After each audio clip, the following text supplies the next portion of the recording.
Imaginez un colosse. Un géant qui, pendant plus de 10 ans, a non seulement dominé son époque mais l'a façonné. Son nom était synonyme de futur, son dirigeant, une sorte de prophète technologique. Cet empire, c'est Tesla. Mais aujourd'hui, un frisson parcourt la colonne vertébrale de l'industrie. Les certitudes vacillent, les repères s'estompent. Les murs de la forteresse, que l'on croyait imprenables, laissent entrevoir des fissures. Bienvenue dans une enquête approfondie, une plongée au cœur des mécanismes qui pourraient bien précipiter la plus spectaculaire métamorphose, ou la plus lourde chute, de l'automobile moderne. Nous allons décortiquer, pièce par pièce, ce qui se joue réellement dans le grand dérapage de Tesla. Toute grande histoire commence par des chiffres, et celle-ci ne fait pas exception.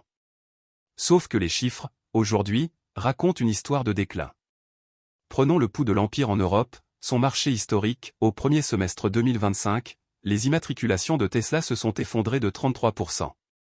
Un tiers de moins. Ce n'est pas un ralentissement, c'est une chute libre. Et le pire est à venir. Tournons-nous vers la santé financière, le nerf de la guerre, au premier trimestre de cette même année, le résultat opérationnel, le véritable indicateur de performance, a dégringolé de 42%. 42%. Ces deux données ne sont pas des anomalies statistiques. Elles sont le symptôme d'une fièvre qui gagne tout l'organisme. C'est le signal, clair et incontestable, que la machine qui semblait fonctionner à l'infini est en train de rencontrer une résistance qu'elle n'avait jamais connue. Mais derrière ces courbes et ces pourcentages, il y a un homme. Un homme dont le nom a été un mantra, une incantation capable de faire trembler les bourses et de soulever les foules, Elon Musk. Pourtant, le vent tourne. L'analyste financier Josh Gilbert utilise une métaphore culinaire d'une brutalité admirable pour décrire la situation. En attendant une nouvelle voiture ou un menu, il faut se contenter d'un hamburger. Cette simple phrase résume un changement d'air. On ne parle plus du magicien qui sort des lapins de son chapeau technologique, mais d'un leader sous pression, dont les anciens tours ne font plus illusion. L'aura d'infaillibilité s'est érodée, laissant place à un scepticisme nouveau et grandissant. La question n'est plus de savoir ce qu'il va inventer, mais s'il peut encore réinventer la magie. Penchons-nous maintenant sur le produit lui-même, le cœur battant de toute entreprise automobile. Et ici, le diagnostic est sans appel, Tesla vieillit. Felipe Munoz, un des observateurs les plus respectés du secteur chez Jato Dynamics, pose un constat simple et accablant, l'âge moyen d'une génération de voitures est de 6 à 7 ans. Cette année, la plus jeune des Tesla a eu 6 ans. 6 ans. Dans le monde numérique, c'est une éternité. La Model S est une légende, mais une légende de 2012. La Model X, un ovni de 2015. Même les best-sellers, la Model 3 et la Model Y, datent respectivement de 2016 et 2019. Pendant ce temps, regardez l'horizon, BYD, Hyundai, Kia, Volkswagen. Une vague de nouveaux modèles, conçus avec les technologies et les attentes de cette décennie, déferle sur le marché. Tesla, qui vendait l'idée du jour d'après, semble désormais vendre les vestiges du jour d'avant. C'est un paradoxe d'une ironie cruelle pour une entreprise née de la disruption. Les symboles, ces monuments qui marquent une domination, sont en train de s'effriter. Souvenez-vous de 2023, la Model Y n'était pas seulement la voiture électrique la plus vendue, elle était tout simplement la voiture la plus vendue au monde, toutes catégories et tout moteur confondus. Un triomphe historique, la consécration ultime. En 2024, cette couronne a changé de tête. Elle repose désormais sur le Toyota RAV4. La chute est vertigineuse. Et elle n'est pas isolée. La Model 3, la voiture qui a démocratisé l'électrique et sauvé Tesla, est aujourd'hui techniquement et commercialement doublée par des modèles comme le BYD Dolphin Surf. Chaque titre perdu n'est pas juste un point en moins dans un classement. C'est un PAN de la mythologie Tesla qui s'écroule, une preuve tangible que l'hégémonie absolue n'est plus qu'un souvenir. L'analyse ne serait pas complète sans regarder l'usine, le lieu où l'idée devient objet. Ici aussi, les signaux sont au rouge. Prenons la Gigafactory du Texas, l'archétype de cette ambition manufacturière démesurée, 20 000 salariés, des chaînes censées tourner à un rythme infernal.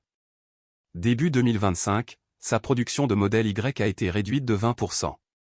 Le discours officiel parle d'une attente, d'une pause stratégique avant le nouveau modèle. Mais dans l'ADN de Tesla, une pause est un concept étranger. Cette entreprise a été bâtie sur le dogme de la croissance exponentielle et de l'optimisation permanente. Un ralentissement dans son usine phare n'est donc pas un ajustement, c'est un séisme. Cela révèle des tensions dans la supply chain, des goulots d'étranglement logistique, ou pire, une incertitude sur la demande. La machine qui forgeait l'empire montre des signes de fatigue métallique. Et si la plus grande menace venait de l'intérieur? Au-delà des robots et des lignes d'assemblage, il y a des hommes et des femmes. Et leurs relations avec Tesla sont tumultueuses. Un chiffre, venant de Suède, est sidérant, l'assurance protection juridique des employés Tesla y est utilisée 21 fois plus que la moyenne nationale. 21 fois. Ce n'est pas une statistique, c'est un cri. Cela traduit un niveau de conflit judiciaire, de tension avec les syndicats et les régulateurs, tout simplement sans équivalent dans le secteur. En parallèle, aux États-Unis, les actions en justice des salariés se multiplient. Un empire peut-il continuer sa marche en avant, les yeux rivés sur Mars et l'IA, si ses fondations humaines sont minées par la défiance et la contestation? La force d'une entreprise se mesure aussi à la paix qu'elle entretient avec ses propres citoyens. Confronté à cette convergence de crises, Elon Musk a choisi la réponse la plus radicale, non pas un ajustement, mais une transmutation. Le projet Works, cette voiture électrique populaire à 25 000 € promise comme le Graal de la démocratisation, a été purement et simplement reléguée au placard. À la place, il annonce le Cybercab. Un véhicule à 2 places, sans volant, sans pédale, promis à moins de 30 000 $ et à une sortie en 2026. Ce n'est pas une nouvelle voiture. C'est un changement de religion. L'ambition n'est plus de vendre des véhicules à des individus, mais d'opérer une flotte de robots-taxis autonomes. C'est un saut périlleux par-dessus les problèmes immédiats, la concurrence, le vieillissement des modèles ou pour tenter d'atterrir dans un futur complètement différent. Un pari qui confine au vertige, tout abandonner du présent pour jouer sa survie sur un avenir qui n'existe pas encore. Mais le monde extérieur, lui, n'attend pas. Et il offre une leçon d'humilité. Prenons la concurrence dans l'autonomie, dans les rues du Texas et de San Francisco, la filiale de Google, Waymo, fait déjà rouler des centaines de véhicules autonomes, 24 heures sur 24 et 7 jours sur 7. Ils ne font pas de présentation PowerPoint, ils transportent des clients. Leur avance est concrète, opérationnelle. De l'autre côté, le logiciel Full Self-Driving de Tesla, le pilier de sa future stratégie, en est encore au stade de la bêta-test étendue, avec un déploiement grand public prévu d'ici fin 2025. L'écart n'est pas de quelques mois, il est de plusieurs années et d'une différence fondamentale entre le concept et le service. Ensuite, viennent les montagnes d'obstacles réglementaires, éthiques et d'acceptation sociale, devant lesquels même les plus optimistes restent prudents. La route vers l'autonomie totale est un chemin de crête, et Tesla n'en est qu'au début de l'ascension. Nous voici donc arrivés au point de bascule, au carrefour où se décide le destin d'une entreprise hors norme. Tesla se trouve prise dans un dilemme existentiel. Doit-elle devenir le gardien vigilant de son temple actuel?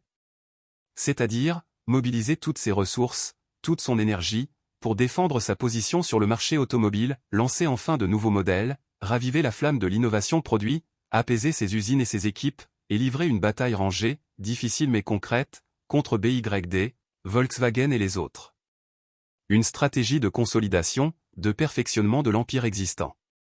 Ou, au contraire, doit-elle embrasser pleinement le destin que lui dessine son fondateur, celui d'architecte d'un nouveau monde? Tout miser sur le cybercab, sur l'IA, sur la robotique, au mépris des difficultés présentes, avec la foi absolue que celui qui contrôle la mobilité autonome contrôlera le futur. Un pari à la fois messianique et d'une extrême précarité. Lars Moravy a lâché cette phrase, mi-résignée, mi-défiante, lors d'un procès, c'est difficile de changer le monde, mec. Elon Musk l'a fait une première fois, en électrifiant l'automobile contre vent et marée. La question qui brûle maintenant les lèvres de tous les observateurs, investisseurs et passionnés est, peuvent-ils, le faire une seconde fois? La réponse écrira non seulement l'avenir de Tesla, mais aussi la carte de la mobilité des 20 prochaines années. Merci de nous avoir suivis dans cette analyse. Pour ne rien manquer des prochains rebondissements de cette épopée, pensez à vous abonner et à activer la cloche. À bientôt pour de nouveaux décryptages.